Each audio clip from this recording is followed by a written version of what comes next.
Attention, all wastelanders, vault dwellers, and Brotherhood operatives, and any other freelance operatives in the Commonwealth looking to earn a generous sum in caps. Come to the Memory Den in Good Neighbor to join the exclusive beta test for what will be the most immersive electronic entertainment experience since Grognak the Barbarian versus the Elder Trolls. My associate Dr. Amari assures me the beta test is both exciting and, well, within acceptable safety standards. That's the Memory Den in Good Neighbor. Raiders, chem fiends, and persons with severe cranial mutations need not apply. Doc, I think we have our first beta tester. I had hoped you'd be the first one to try this. Me and the Doc have everything set up for you. Amari says this modified lounger will work like any other Memory Den experience. You just lie down, and the machine will bring you into my magnum opus. It's a simulation of someone's memories, rather than being directly pulled from a live brain. It's a little buggy. Like this one glitch where Sergeant Plattner keeps getting pronounced Planter. Dr. Amari suggests it's something to do with the hollow buffers, but between you and me, I think she just spelled it wrong during initial data entries. But you'll be able to move around inside the sim and even interact a bit. Are you ready to begin? Why this? Well, I'm not going to live forever, so this could be a way to keep my stories alive after I'm gone. What kind of memories? This is a recreation of things that happened before I was born. And I want this to be experienced without my usual narrative flamboyance. Most of my stories turn historical figures into mythic heroes. I make the Vault Dweller and the Chosen One sound like demigods, but they were just flesh and blood people. I have even embellished a bit on the life of Roger Maxson. Maxson? He's the founder of the Brotherhood of Steel and a direct ancestor of Arthur Maxson. I may have done a disservice to the people of the wasteland by overlooking some of the faults of the Brotherhood's founding members. Most of what's in this memory experience is true. Parts are well documented in the Brotherhood Codex. Other parts I gathered from security tapes, personal logs, and medical records. I had to fill in some gaps, but I try not to take any creative liberties with it. And you might run into a few glitches in there. It's not like we had Maxson's brain on hand, just some DNA on his sidearm and biometrics from his power armor. But I still think this story needs to be told, warts and all, and you should be the first to hear it. I'm ready. Just lie down in the memory pod. The doctor will start it up for you. Initiating brainwave migration between the program and the host. Connection established.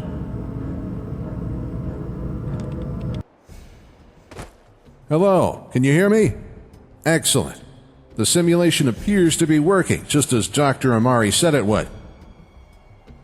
The following occurred in the months leading up to the Great War over 200 years ago, when the fear of nuclear annihilation was growing ever more prominent. You'll be witness to the origins of the Brotherhood of Steel and how Captain Roger Maxson, ancestor of Arthur Maxson, came to be its founder and first High Elder. See if you can find the first event node I've set up for you. Should be just ahead. Thank you for your cooperation. Another batch of prisoners so soon? I could have swore we were at capacity. Commie sympathizers, probably. Or worse, deserters. Why don't you ask them? Decorum, Sergeant. These prisoners are under our protection. Besides, Alan, you might have gone AWOL too without that tin can to protect you. Oh, what, this old thing? My Uncle Sam gave it to me. You hear that, comrade? Made in America.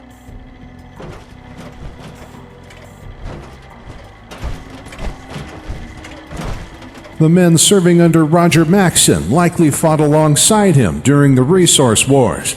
Needless to say, they would have harbored no love for the communist Chinese or those who sympathize with them.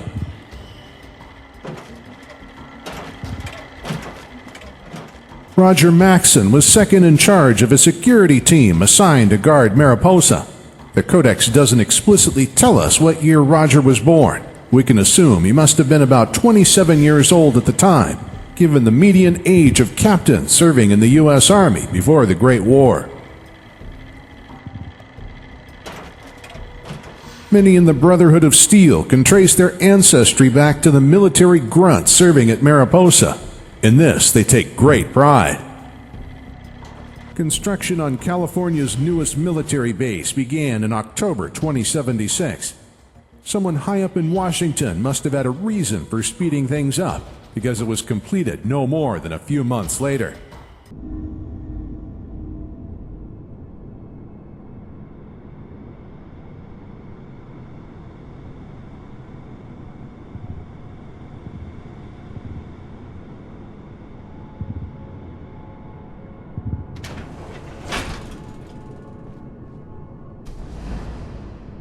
Would test subject 119 please step forward? That one. Your cooperation is requested. Do not be alarmed.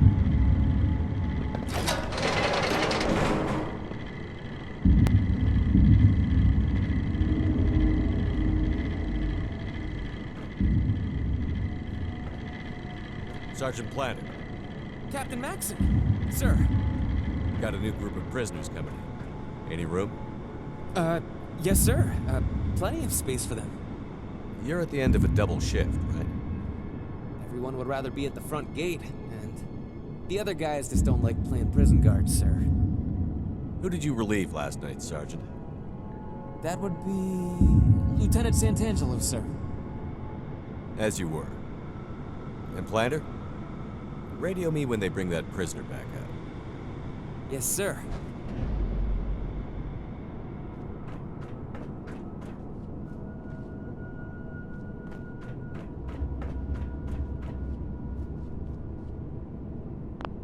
These days in the wasteland, law and order is a precious thing, never taken for granted. When in tamer lands like the NCR, the Legion, and the Brotherhood's capital wastes, laws only apply within the major settlements. But before the war, the government enforced the law on every inch of American soil. Some crimes were punished with only a brief stay in a cell like this. But people who were disloyal to their country during a time of war were punished harshly. The lucky ones got to die of old age in prison. Others had more gruesome and immediate fates.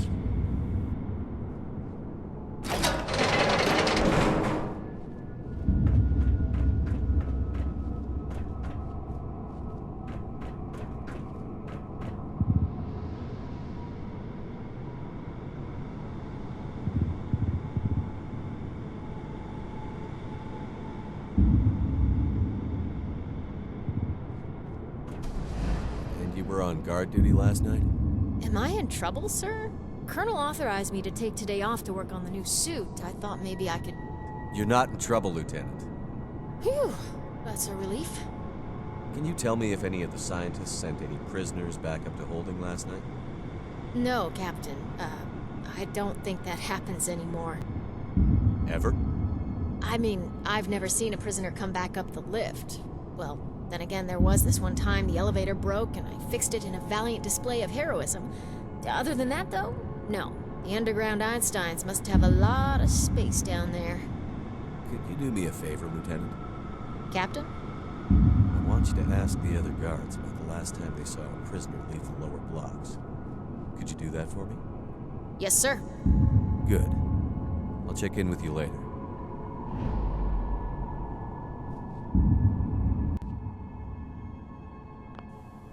These suits were intended for the front lines, where they would go up against Chinese tanks, combat robots, and masses of infantry, using firepower soldiers couldn't carry otherwise.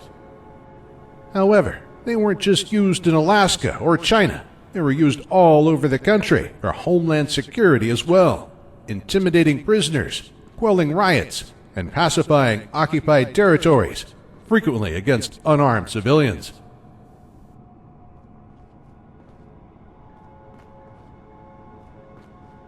Look at that. A brand new suit of T-51B armor shipped straight from the factory. The 51s were the best line of pre-war armor.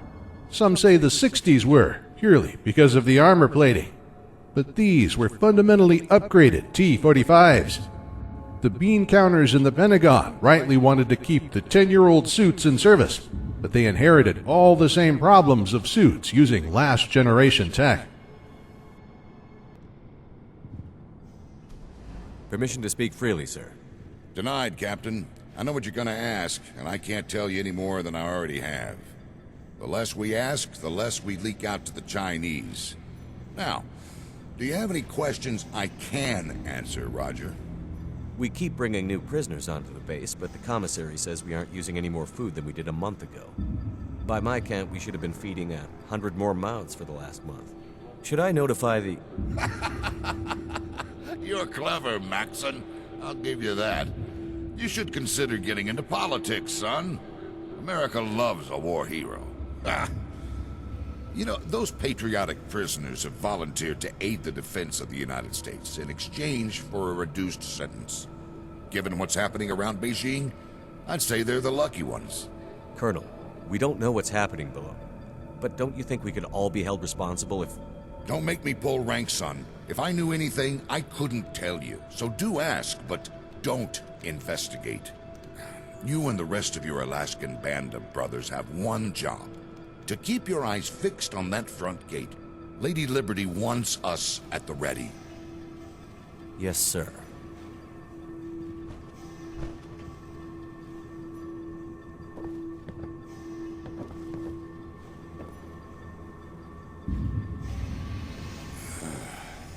We few. We happy few. The nature of what they were protecting was a closely guarded secret. But today, we know the truth all too well. Please!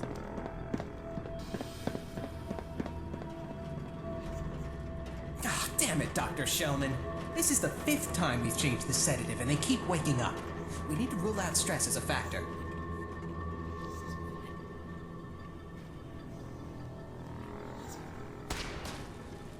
The Forced Evolutionary Virus, or FEV, was Mariposa's dark secret. Its effects can still be felt across the wasteland today. Sir, Sergeant Planter is missing. What? Private Jensen went to relieve him from guard duty in the holding cells this morning. He wasn't there. And the prisoners? Secured.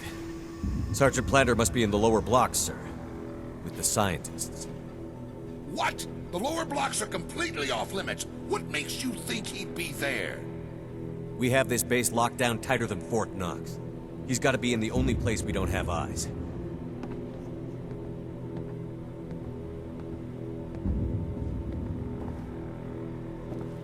Calling Dr. Anderson. This is Colonel Spindell. Dr. Anderson, this is Colonel Spindell. Please report. Dr. Von Felden, Dr. Anderson, this is Colonel Spindell. Report. Sir, allow me to... Captain, I want this base on lockdown until further notice. No personnel enters or leaves without my direct authorization. Do you understand? Sir, I... Dismissed, Captain.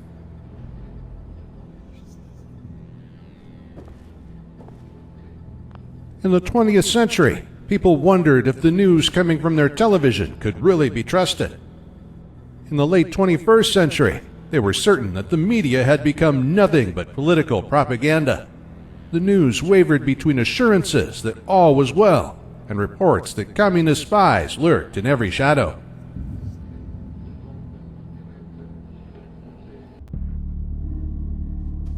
We don't need to pussyfoot around this, Captain. We did rule out every other possibility. It's been 4 hours! Look, I get it. Those eggheads in the lower blocks don't like to socialize, but this is fucking ridiculous. We haven't heard a damn thing! Yeah, but the orders are orders. And the Colonel? Our brother is missing from what's supposed to be a secured military base. Captain, I don't understand why we aren't going apeshit right now. The Colonel's acting commander. However, the ultimate authority does lie with Washington. The standing orders are to keep unauthorized personnel out of the lower blocks, so I suppose you could make the argument that... Sergeant Allen, quietly gather a few good men and meet me in the holding cells. Corporal Lyons, you go with him. Yes, sir. And Allen, bring Uncle Sam's tin can with you. Yes, sir.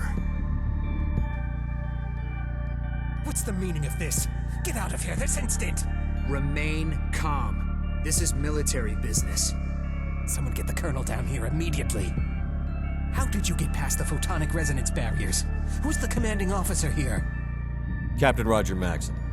Doctor, I believe one of our men might have stumbled into this part of the base. I'm here to retrieve him for punitive action. Then we'll be on our way. Our work is classified beyond your pay grade, Captain. You do know you could be court-martialed just for looking at it. For looking at what, exactly? That's irrelevant.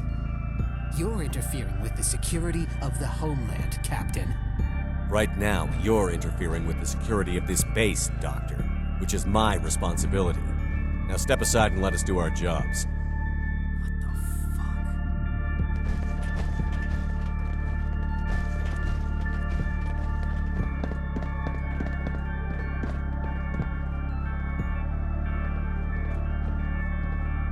Holy shit.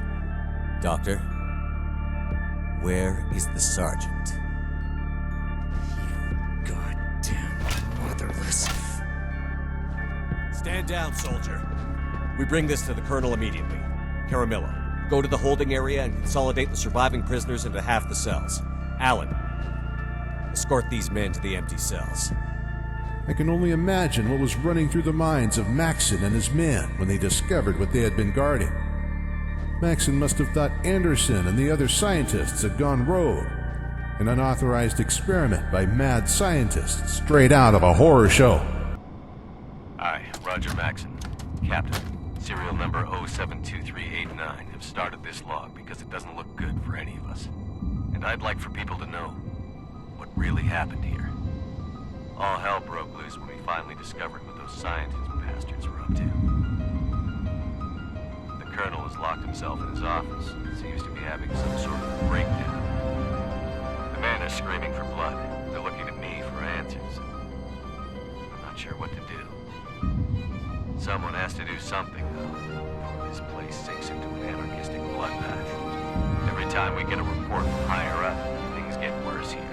War is going in a very bad direction, and this place is about to go into full mutiny with all the chaos that entails. I stopped one of the men from executing a scientist today and demanded that we interrogate them to find out what their orders were.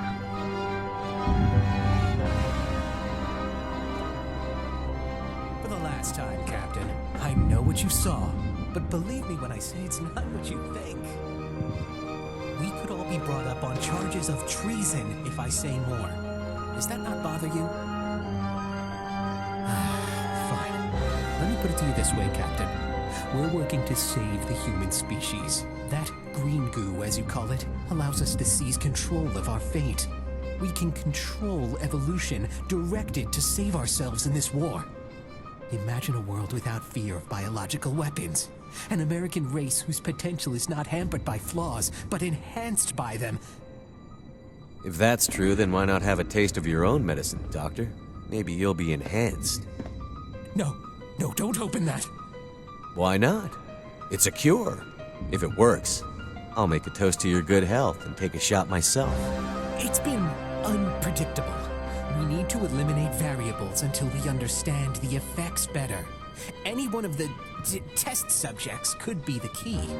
We'll understand more after we... After trial and error. With a couple hundred human lives. American lives. These test subjects. They're suspected fifth columnists. Deserters. Conscientious objectors. Surely you, of all people, can see the debt they owe to men like you. Men who served. Sure. No sense in letting them serve their time peacefully when they can act as empty chambers in your game of genetic Russian roulette. Who knew about this? The entire research team, of course. I didn't deceive any. My men. Who knew? None of them, of course. We had strict protocols to prevent... Our superiors. Which of them knew? This project goes straight up to Washington, the president. I was following orders just like you. I'm a soldier in a sense, a military man. Liar! If I die, you and your men will be. Please stop! Those eggheads got high on their own power and went rogue. I know it, you know it, everyone on this goddamn base knows it. And they've made us complicit. If I may, I heard everything, Captain. Anderson was scared for his life. I believe what he said. As crazy as it sounds. Captain Maxon. Report. Sir, we have a situation on level 3. On my way.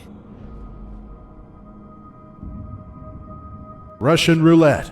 At least a person has a 5 in 6 chance of surviving that. Taking a sip of FEV, well, that's like playing Russian roulette with a bolt-action pipe gun. FEV really did have its roots in a cure.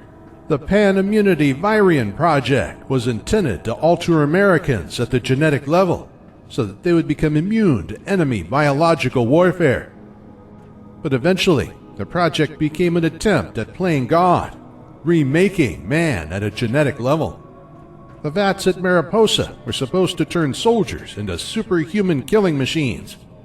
The scientists never managed to perfect the process, but the master did.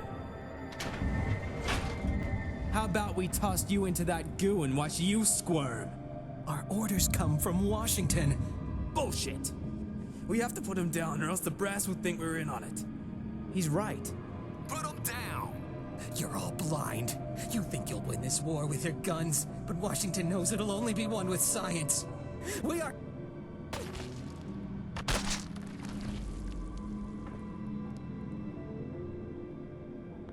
I was only following orders, the excuse used by scientists for their experiments, the solace of Mariposa guards. It was the only thing they could use to defend themselves in the court of their own conscience. No other court would prosecute them. I tell myself it was to keep him from causing a full mutiny among the men. But I'm not so sure.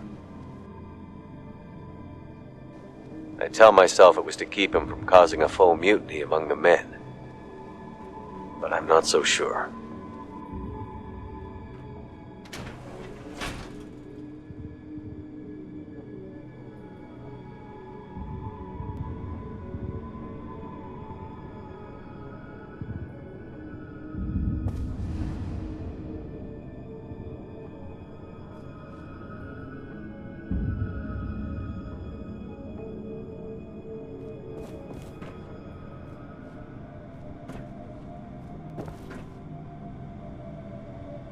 Sir, I need you to come out here.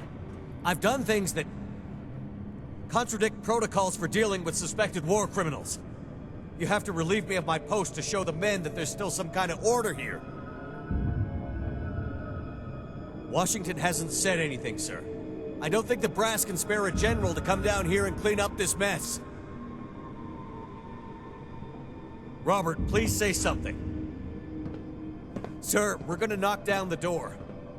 If you can hear me, please stand back. Roger. I'm sorry.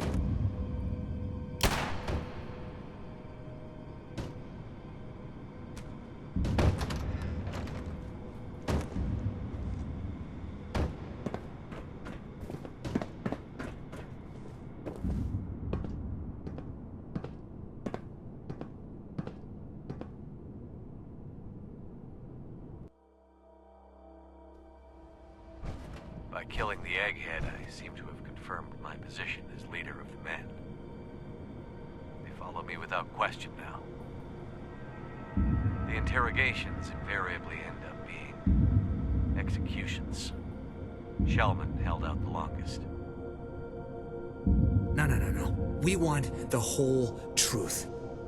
At what point did you and your colleagues go rogue and decide to play mad scientist? Let me ask you something.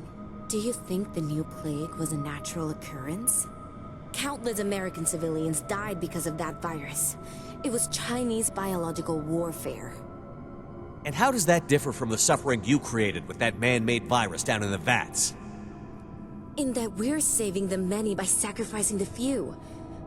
Do you think we relish our work, Captain? Most of my colleagues have been working on a cure for the new plague for 20 years and had nothing to show for it. That's 2 decades of pestilence. Thousands dead because of their failure. Our failure. The Black Death lasted half that time, you know.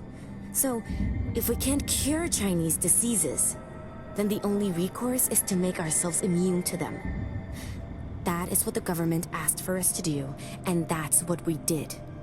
What you call the green goo is our salvation. No honorable government would sanction this. You honestly think you're serving an honorable government? There's no honorable government in war, Captain. Our government decided to sacrifice a few deserters to stop a nationwide epidemic. How different is that from ordering a division of fine young men to die? I'm not proud of what I've done, Captain.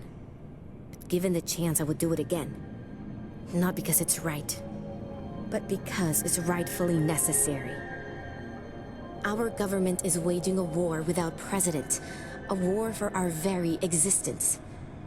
They send you boys to fight and die to save our home, while they ask us to fight an invisible war, so that you have a home to come back to. If we refuse... It's as if we killed them ourselves. Captain. I'm sorry, Dr. Shellman. Me too.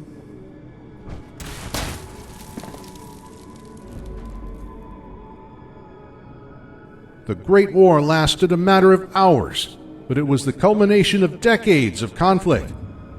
Before the bombs fell, there were the Sino-American War, lasting 11 long years, the European Civil War, and the wars in the Middle East. The Resource Wars lasted a generation, which witnessed endless conflict using ever more refined weapons, armor, and robots. A generation praying for a place in the vaults, just waiting for the end. A generation that lost hope. Are we ready to breach? Yes, sir. It's the last part of the base we haven't cracked yet, Captain. So, this is a good news, bad news situation. I managed to hack the terminal, but, well, it likely alerted the scientists inside. Look alive, everyone. The goal is to extract Sergeant Planter without injury. Lieutenant, on my mark. Breach in 5, 4, 3, 2...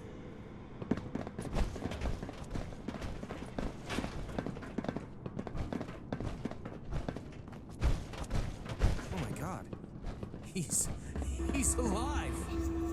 Planter!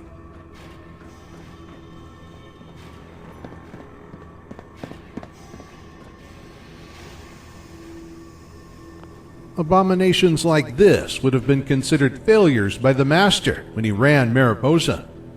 They would have been euthanized immediately, or used by him for sustenance.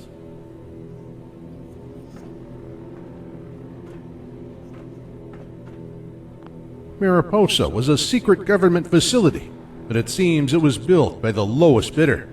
What passed for state-of-the-art electronics was all too easy for a talented hacker to defeat and control. Wanted to take control of the force fields? Just play a game of 21 and use it as a backdoor for the system. The effects of the FEV virus include immunity to radiation and diseases, super strength, endurance, and speed. But no one walks away without paying a price. Some paid with their minds. Others died in agony as their bodies were unable to cope with the strain. Then there are the unfortunate ones who became centaurs, joining the hordes of wretched creatures like floaters and other monstrosities. Sergeant Planter's going to be fine. We've been incommunicado for days now, Sergeant. Nobody's calling. Nobody's coming. Even black sites must report to someone. You don't suppose they're planning to come and tie up loose ends? At least we'd have some answers then. I think I know how to force a response from Washington. But first, Sergeant, I want you to take the transport to housing. Have everyone pack the necessities and move inside the base. Tell them whatever you want, but I want all of our families inside by nightfall. Jesus, Captain. Are you... The reality is we have absolutely no idea how this will play out, so I don't want them caught in the crossfire, or used as a bargaining chip. For now, we take a defensible position until we have a clear path forward. And in the meantime, if anyone asks, this is just a routine drill. Makes me sick involving our families in all this. We know they're already involved, Captain. The men will stand behind your decision.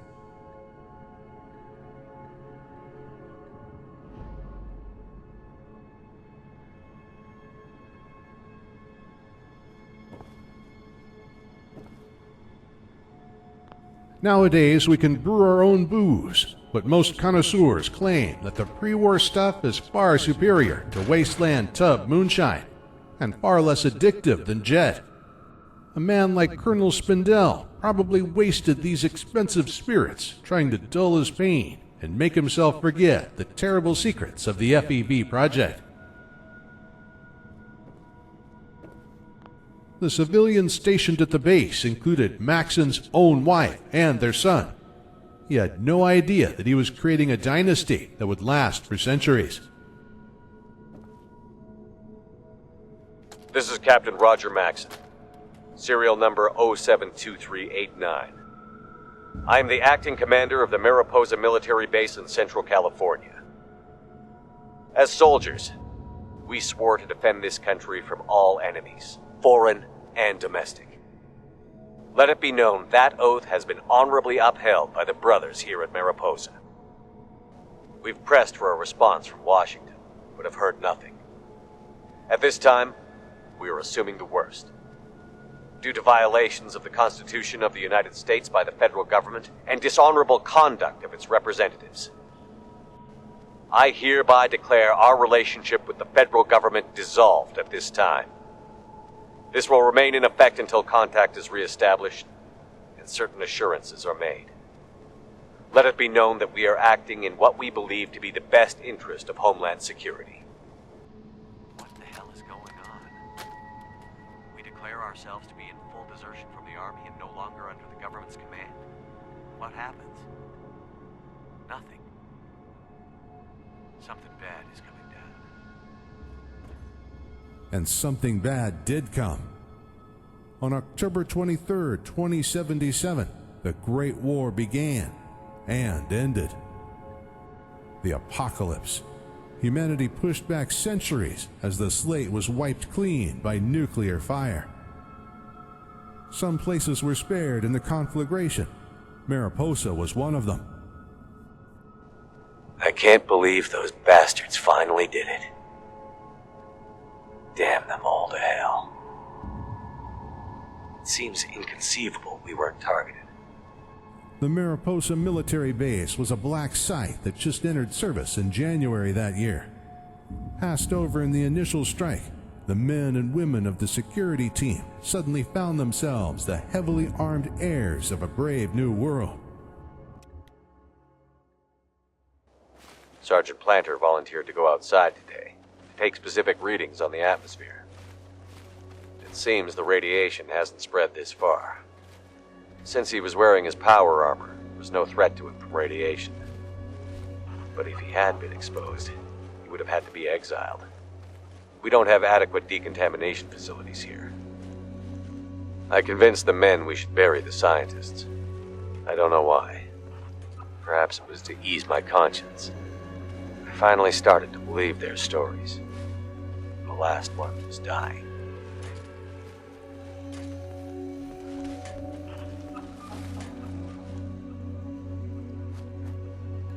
My God.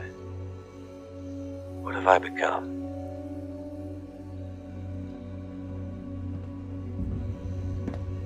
I've recruited civilians to do jobs my soldiers are too busy to bother with.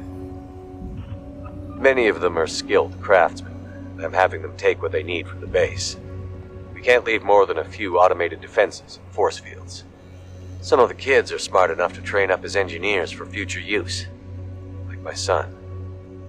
I hope I'm not being one of those overly optimistic army dads when I say he has a gift for tuning laser weapons. Not a bad shot, either. The Fats make me uneasy. I'll have to hope the automated defenses can scare off interlopers until China's next volley of missiles wipes this place off the map for good. This base belongs under a pile of rubble. Maxon and his followers left the horrors of Mariposa behind and traded them for the horrors of the wasteland. Little did they know that the people responsible for the FEV were still very much alive. Fate would have it that they would cross paths again, but that is a story for another day.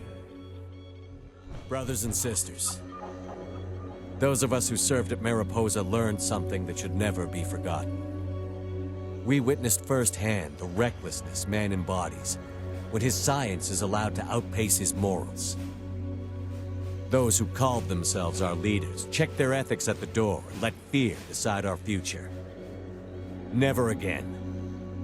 The Great War has taught us that if we are to survive, mankind must learn restraint.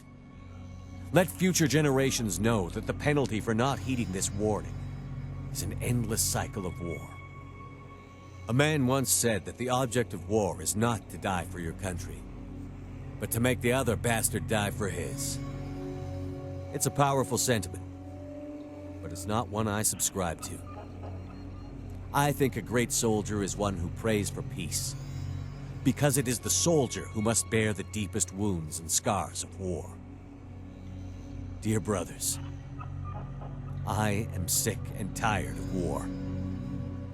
Its glory is fiction. Its consequences, irreversible. War is only for those who have never fired a shot or heard the groans and bloodied screams of the dying. Our Brotherhood might have been born in Alaska, but it became a man at Mariposa. Maxon left the base, was torn apart by mutants. Then the Vault Dweller set off a nuclear warhead inside the place.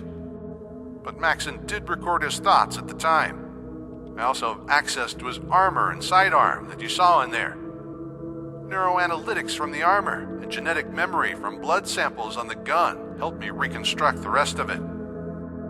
As you saw, the Brotherhood was quite different at the start.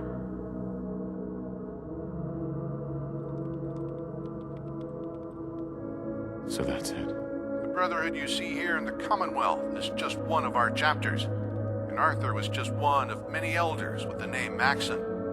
Although the West Coast chapter adheres to Maxon's ideals more closely than the East Coast. I hope you get a chance to see what California and the Mojave are like someday.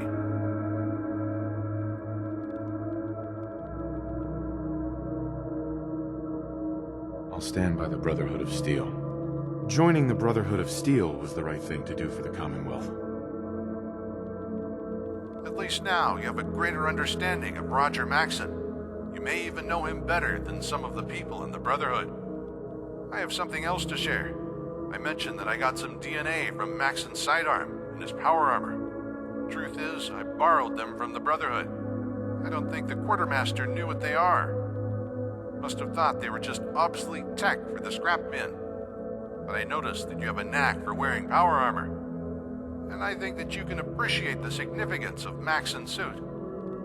It may not be a state-of-the-art T-60 like all the kids are wearing these days, but some of the old models are a bit more versatile. I'd rather see it with you than gathering dust in a Brotherhood storage locker.